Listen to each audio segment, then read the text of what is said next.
Very good morning to all of you, dear students. This is your Elga period, and today we are going to do character traits. Character traits में क्या होता है, जिस पहले मैं आपको ऐसे ही समझा देती हूँ with the help of pattern. After that Ankit का जो है मैं वो बता दूँगी आपको.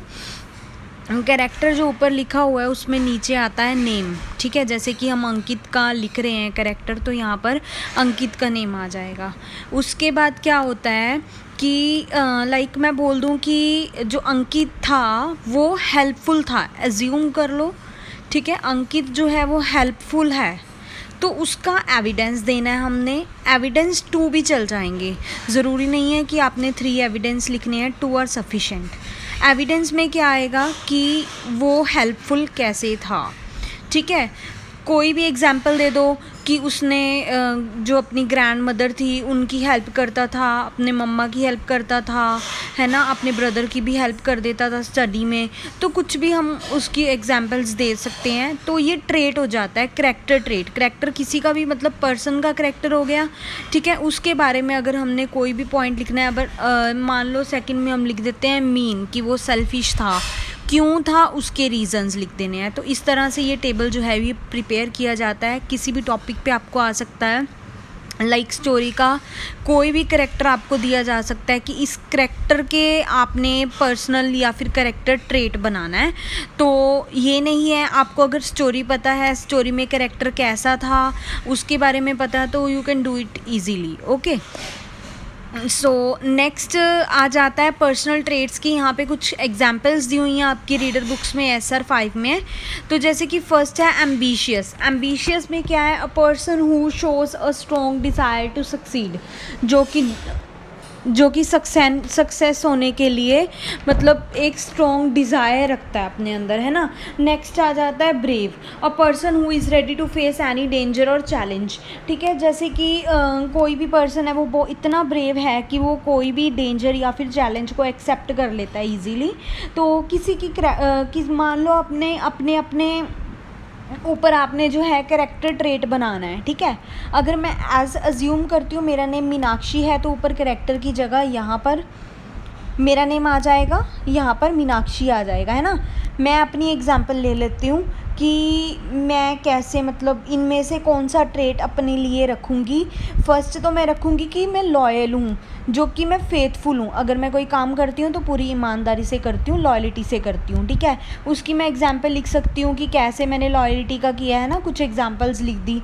उसके बाद जो है अब सेल्फ कॉन्फिडेंट लगा लो या फिर थॉटफुल लगा लो. वो person who thinks about the needs of other people.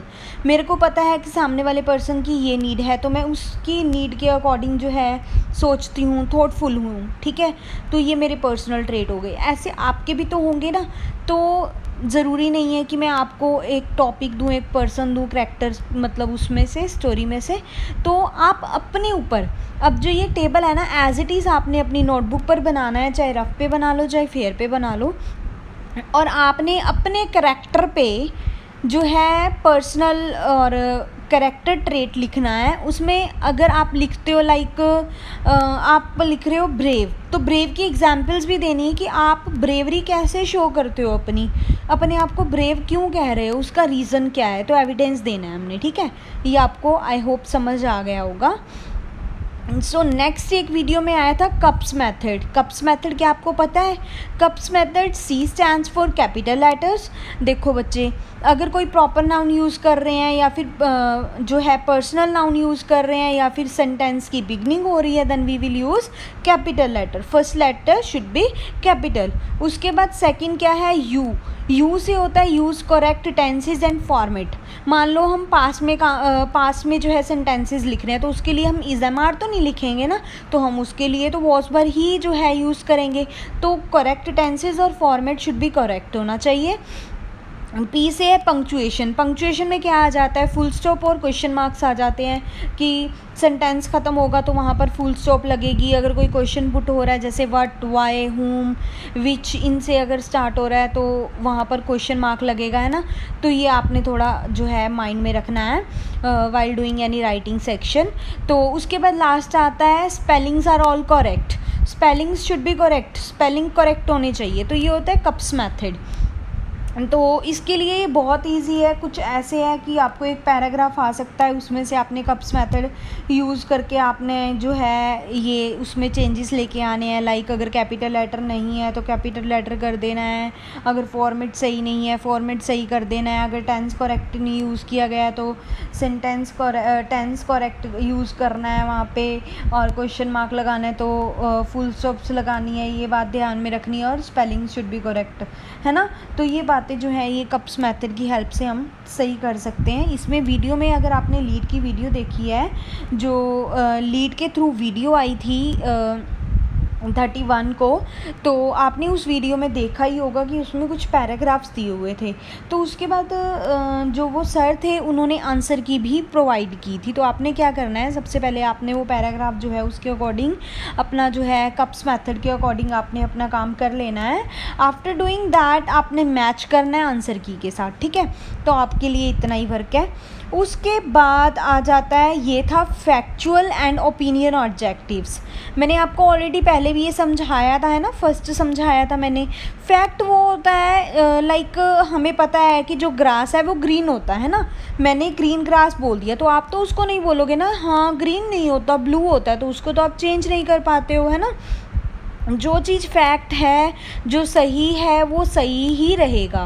तो फैक्ट तो वो होता है। ओपिनियन लाइक मुझे मान लो किसी टीचर ने लेक्चर दिया और मेरे को पसंद नहीं आया, मैंने बोला नहीं आई डिडंट लाइक इट, है ना, बट आप बोल रहे हो कि नहीं हमें तो बहुत पसंद आया। तो opinion can be change. Opinion जो है वो पर्सन टू पर्सन चेंज हो सकती है, बट फैक्ट्स जो हैं वो सेम रहेंगे। तो यहाँ पर अब आपको पता लग ही जाएगा अगर आप पढ़ते हो तो, जैसे कि फर्स्ट तो आपको मैंने जैसे समझा दिया कि फैक्ट है। अब थर्ड वन देखो, वहाँ पर क्या है, जय has an amazing voice. Amazing voice है उसकी, हो सकता है आपको उसकी वॉइस जो है अमेजिंग लगी हो, मेरे को ना लगे, है ना। तो ओपिनियन जो है वो पर्सन टू पर्सन चेंज होती रहती है। तो ये आप कर लोगे इजीली। उसके बाद आ जाते हैं वर्ड मीनिंग। वर्ड मीनिंग में क्या करना है आपने, यहाँ पर इधर लेफ़्ट साइड पे वर्ड दिया हुआ है, इधर मीनिंग दिया हुआ है, आपने इसको क्या करना है, मैचिंग करना है, ठीक है। आपने ये वर्कशीट जो है अपने आप करनी है, उसके बाद आपने इधर से आंसर जो है वो मैच कर लेने हैं, ओके। बट चीटिंग नहीं करनी है बच्चे, क्योंकि ग्रामर टॉपिक्स जो हैं वो एग्ज़ाम्स में भी ज़्यादा आते हैं और लाइफ में भी वही मैटर करते हैं। So don't cheat it. अगर समझ नहीं आया you can ask me again and again, I will be there for you. Okay बेटा, हैव ए नाइस डे। अपना होमवर्क जो है वो टाइमली कर लेना। ओके बेटा, हैव अ नाइस डे।